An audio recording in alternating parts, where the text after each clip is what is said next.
Bernard Hickey, it's good morning. Good morning. Tough week for the ASB. First Cashin dies, which they did well. ASB played that bad the whole. They didn't really think. You didn't grow up in Auckland, but for anyone in Auckland, Cashin was the reason they banked with the ASB. It was the elephant on the save. You know, Yet the elephant died, and ASB was invisible. But they've got problems of their own. My own daughter has two Cashins, and so we've seen Cashin a lot. And yes, it is a big part of ASB's pitch to children, although they did have full-page ads on the weekend. They weren't very good ads with that sort of brown sepia tone. I sort of missed them, and I sort of kind of thought, well, actually, I would have preferred a whole ASB. This is the Cashin over the last 30 years. Yeah, they perhaps could have done souvenir pamphlet. No, anyway. They could have done more, and it's a real Auckland story for them. That's their history. So they've had a tough time, and they've just announced that someone who's worked for them for 10 years has been defrauding their customers. An investment advisor was sacked, ASB announced yesterday. It's extraordinary that this could happen. It's over such a long period, it seems. It's very hard to take money off a bank, particularly when you're working for it. I'm sure they'll be asking themselves a few questions about security, although they said it was an elaborate fraud involving forgeries. We'll see what happens there, but not a good day for ASB. Yeah, we spoke to them this morning. They won't come on about that as well. They're not commenting at this stage. They did send a press release out as well to millions of dollars. Yes, now that the Serious Fraud Office is involved, they want to be careful about what they say. They have dismissed the employee, and they have compensated about 22 customers who lost money because of this, and they're still investigating to see if there are others who have lost money. You wonder how you could take money from customers without them noticing. Yes, apparently there were all sorts of forgeries involved, and I suspect some of them did notice in the end. Even with this market down so much, you probably work out when you're short a few bob. Spring has sprung for business confidence. Yes, this is an extraordinary set of figures yesterday. This is the strongest set of business confidence figures I've seen in years.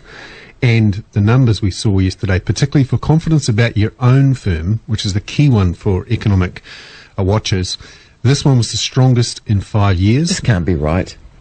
Well, the housing market is starting to recover, and that's really infused confidence throughout the economy, because New Zealand right now, it's not an economy, it's a housing market with an economy attached.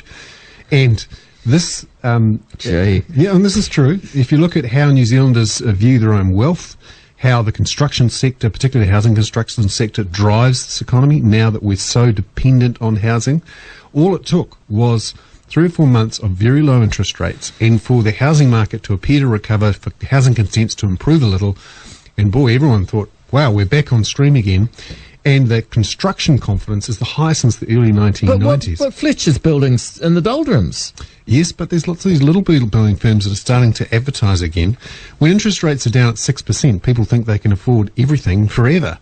They don't imagine that interest rates can rise to 10% again, and they're back in with a vengeance, because fundamentally New Zealanders believe, after a decade of booming prices, and where many people missed out because they thought prices were crazy, they'll never get in again, that at the first sniff of improvement, they better jump, because they might miss out. Bernard, it's 87 all over again. There's going to be a 5-year property crash. I mean, I don't want to sound like a naysayer, but I'm with you on this. Do you back me up as well? Yes, I think that there is a bit of a dead cat bounce going on here. Unemployment is going to rise.